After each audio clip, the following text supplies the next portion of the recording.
Can I preach this thing? What I want you to understand is that Satan has a highly organized operation against you. That demons are not disorganized and they are not chaotic. When they come against you, they come in order.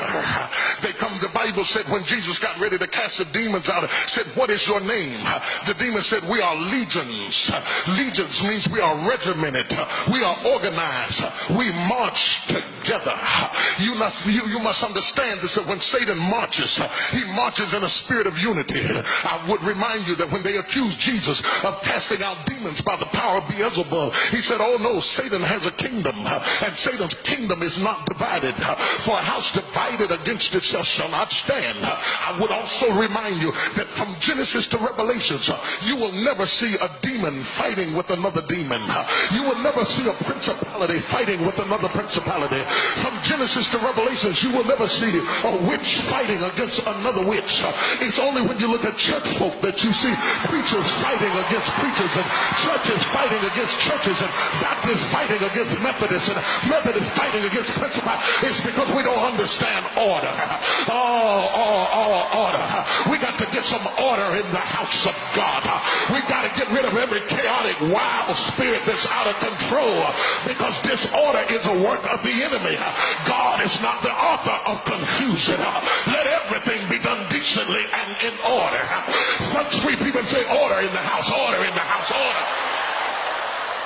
Get your rebellious hips out. We got to have order in this house.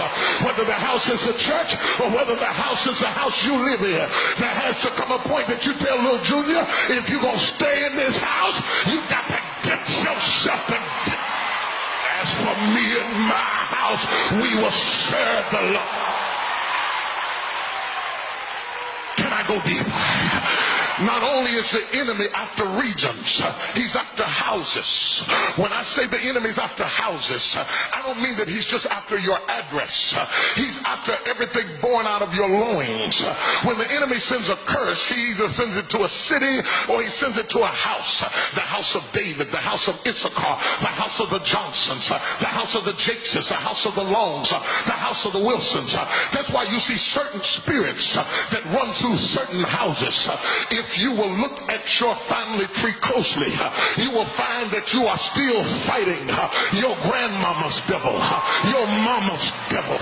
Grandma got a divorce, your mama got a divorce, all of your sisters got a divorce, and now your marriage is coming unglued. It's a spirit. Slap somebody and tell them it's a spirit. It's not about him having an affair. It's about a spirit that's come against your house. It's not about you making more money than him. It's a spirit that has come against your house. That's why you ought to be careful whose house you marry into. Because some of you married into some spirits. You was happy till you got in that family. Now all hell is breaking loose because you married into a curse that was on that house. Your children come up with something that you ain't never thought of doing before. But somebody in your husband's family knows what's going on because you tied your children into a system that you don't even understand. Now you got to deal with a Johnson demon, a Jackson demon, a Richardson demon. You don't even know how to minister to the child because ain't nobody in your house ever come up with no mess like this. But some kind of way you tied them into a... God. Lord have mercy. Who am I preaching to in here today? I want to cite some examples so you can understand clearly. Rebecca was a trickster and a con artist. She was a racketeer. She was a deceitful woman. She lied and connived with her own husband, manipulating her own children. Her uncle Laban was a trickster, a con artist, a liar, and a whoremonger. Her son Jacob was a trickster and a supplanter and a con man and a rouseabout. Because when the demons get in the family, it says, suffer us not to leave the region. I want to remind you of David. Dysfunction dysfunctional from Jesse on down, ostracized by his father. David comes up. Yes, he was anointed, but he was dysfunctional. He was a whoremonger. He had a lust spirit. He had a demon that he couldn't get rid of. It came in through the rejection of his father, and the enemy saw a door open. It planted a seed in his life.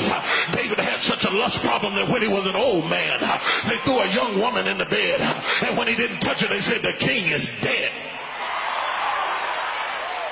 No wonder then that his son Absalom was deceitful and treacherous, and Amnon raped his daughter Tamar, and Solomon had so many strange women that he lost control of the kingdom because there was a spirit in the house. Oh, I can't just spend time talking about Jacob and talking about David. What is this mess going on in your house? Your daughter acting crazy, coming up with stuff at 13 that you didn't run into until you were 25. But that spirit is getting desperate because you're getting in the house of God, and the devil is saying, if I don't get her quickly, I'm afraid that the Holy Ghost is going to run me out of town. I don't know who I'm preaching to this morning, but the Lord sent me into this city, and I'm after a demon. I'm not going to stop till I get it. I'm going to preach till everything in here begins to shake. I'm going to